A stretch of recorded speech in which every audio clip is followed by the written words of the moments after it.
ఒక ఊరిలో ఒక పిల్లి ఉండేది. ఆ పిల్లి కడుపు నిండుగా తినేసరికి పొట్ట బరువుగా అనిపించి అలా ఊరి చివరి దాకా వెళ్ళి వద్దాం అని వెళ్ళి ఊరి చివర ఉన్న చెరువు గట్టున కూర్చుంటుంది. ఇంతలో అటు నుంచి ఒక నక్క కూడా అక్కడికి వచ్చి పిల్లి పక్కన కూర్చుంటుంది. ఏంటి నక్క బావా ఇటు వచ్చావు, పైగా చిక్కి సగం అయిపోయావు అని పిల్లి అడుగుతుంది. ఏముంది పిల్లి బావా, అడవిలో ఆ క్రూర జంతువుల ముందు నా నక్క జిత్తులు ఏమి పని చేస్తాయి? ఏదో వాళ్ళు వదిలేసినవి ఏవో నా తెలివితేటలు ఉపయోగించి అలా బ్రతికేస్తున్నాను. ఆ అడవిలో నుంచి ఇలా బయటికి వస్తే అన్నా కడుపు నిండా తిండి దొరుకుతుంది అని ఇలా వచ్చాను అని నక్క చెప్పేసరికి, అయ్యో నక్క బావా, తిండికి కరువేంటి? నాకు తిండి ఎక్కువయ్యి పొట్ట బరువెక్కి కొంచెం దూరం నడుద్దామని ఇలా వచ్చాను.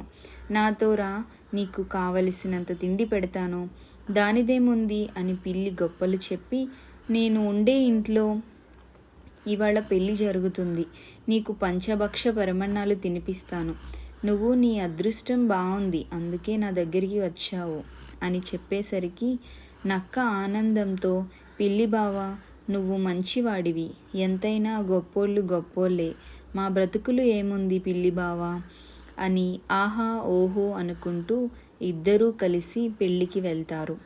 పెళ్ళి వాళ్ళందరూ తలుపు వేసి విడిదింటికి వెళ్ళిన టైం చూసి ఆ ఇంటికి వెనక వైపు చిన్న కన్నంలో నుంచి మెల్లగా లోపలికి వెళ్ళి వంటకాలన్నీ శుభ్రంగా తినే సమయంలో పెళ్లివాళ్ళు తిరిగి వచ్చే శబ్దాలు రావడంతో, నక్క బావా పెళ్లివాళ్ళు వస్తున్నారు, ఇంకా బయటికి వెళ్ళిపోదాం.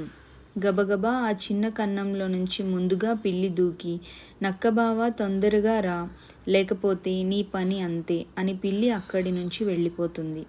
వెళ్ళేటప్పుడు బక్కగా ఉన్న నక్క వంటకాలన్నీ తిని పొట్ట లావుగా అయ్యేసరికి, వెళ్ళిన కన్నంలో పట్టకపోయేసరికి నక్క ఇంకా ఈరోజు నా పని అయిపోయింది, ఆ పెళ్లి వాళ్ళు వచ్చి నన్ను చంపడం ఖాయం, ఈ పిల్లిని నమ్ముకొని నా ప్రాణాల మీదికి తెచ్చుకున్నాను, తిన్నంత తిన్నా అడవిలో హాయిగా ఉండేవాణ్ణి, ఈ పిల్లి మాయమాటలు నమ్మి ప్రాణం మీదికి తెచ్చుకున్నా అని ఇంకా నా తెలివితేటలు ఉపయోగించి ఇక్కడి నుంచి బయటపడాలని అనుకొని చనిపోయినట్లు నటిద్దాం, ఇంకా నన్ను ఏమీ చేయరు అనుకొని అలా పడి ఉంటుంది నక్క.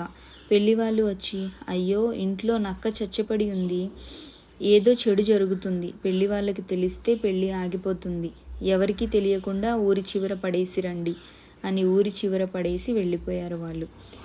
వెళ్ళిపోయాక నక్క లేచి, ఇవాళ ప్రాణాలు పోయేవి ఎలాగో బయటపడ్డాను, అయినా అక్కడ పరిస్థితులు తెలియకుండా ఆ పిల్లి మాటలు నమ్మి వెళ్ళడం నాది తప్పు, అలవాటు లేని పనికి వెళ్ళకూడదు అని బుద్ధి తెచ్చుకొని నిదానంగా అడవికి వెళ్ళిపోతుంది నక్క. గ్రహించవలసిన నీతి: మితిమీరిన ఆశ ప్రమాదకరం. అవసరానికి మించి తిండి లేదా ఏదైనా కోరిక మనకు అపాయం తెచ్చిపెట్టవచ్చు. ఎవరినైనా నమ్మే ముందు ఆలోచన అవసరం. పిల్లి మాటలు నమ్మి నక్క తిన్నప్పుడు చిక్కులో పడింది. నమ్మకం ఉంచే ముందు వారి ఉద్దేశాలను అర్థం చేసుకోవాలి. తెలివితేటలు అత్యవసరం. పిల్లి తన తెలివితో సమస్య నుంచి బయటపడింది. ప్రతి పరిస్థితిలో మన చురుకుదనం మరియు తెలివితేటలు ఉపయోగపడతాయి. అనుభవం నుంచి పాఠాలు నేర్చుకోవాలి. నక్క చివరకు తన తప్పిదాన్ని అర్థం చేసుకొని అలవాటుకు విరుద్ధంగా చేసే పనుల్లో జాగ్రత్తగా ఉండాలని తెలుసుకుంది. ఆత్మవిశ్వాసం మాత్రమే సరిపోదు, పరిస్థితులను సమర్థవంతంగా అంచనా వేయడం, పరిష్కారం కనుగొనడం కూడా ముఖ్యమే.